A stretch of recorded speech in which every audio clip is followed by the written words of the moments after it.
Ngayong araw nga pala may naisipan kaming lutuin. What's up mga kapinsan? Panibagong araw, panibagong luto na naman. Tara, samahan nyo kami. Habang nagtatanim nga pala kami ni pinsan ng puno ng saging, nag-iisip naman kami ng aming lulutuing merienda. Dahil nagugutom na daw si pinsan. At ito na nga pala ang naisipan naming lutuing merienda ni pinsan. Kaya nga pala ito ang lulutuin namin ni pinsan dahil meron daw si pinsang sutangon sa kanyang kwarto. Sayang nga naman pagka hindi ito niluto. Ginupit-gupit nga lang pala namin ito ng maliliit bago namin iprito. At yun na nga mga pinsan, alam nyo na kung anong luto na ang gagawin namin dito. Ipiprito na nga pala namin ito. At hindi namin alam mga pinsan ang kakalabasan ng lutong ito.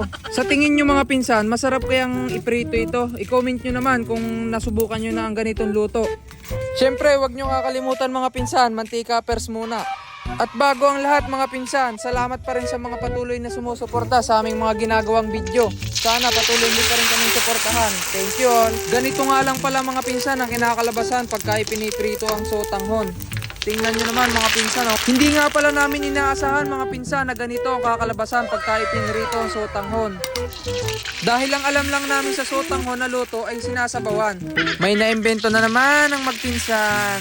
Napakaganda naman talagang tingnan mga pinsan pagka inilagay mo yung sotanghon sa mantika, talagang lumalaki ito. Panoodin nyo na lang mga pinsan.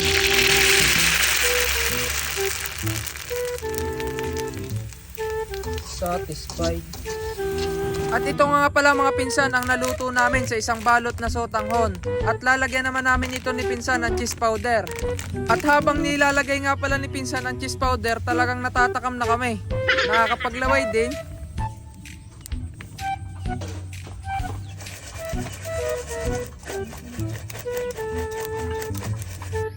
At ito na nga pala mga pinsan ang aming nagawang sotanghon. Tingnan nyo naman oh. Itsura pa lang mga pinsan. Masarap na. Paano pa kaya pag natikman nyo na? Sa isang ganito lang pala mga pinsan, makakagawa na kayo ng ganitong kadami. Ano pang hinihintay nyo? Gawin nyo na din pat nang masubukan ninyo kung anong lasa at kung gaano kasarap nito. Sarap niya no. Titikman na namin mga pinsan. Tikman natin mga pinsan. Kalasan niya mga pinsan yung ano, criss-cross na chicharia. Ganun ang lasa niya. Sarap.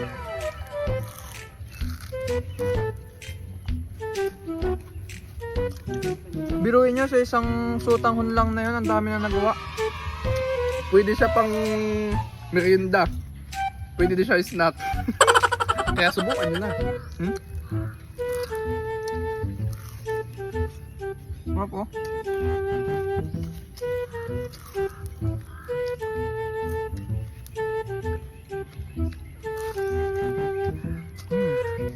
Ano masasabi mo pinsan? Pwede na? Sarap pala nito pinsan. Subukan lang namin itong gawin dahil kami walang ginagawa. Dahil wala kaming mamerienda di pinsan, ito na lang kami minerienda. Kaya try nyo na din. Hindi kayo magsisisi. Pagsisisihan nyo lang pag hindi nyo ito ginawa at dahil hindi nyo natikman.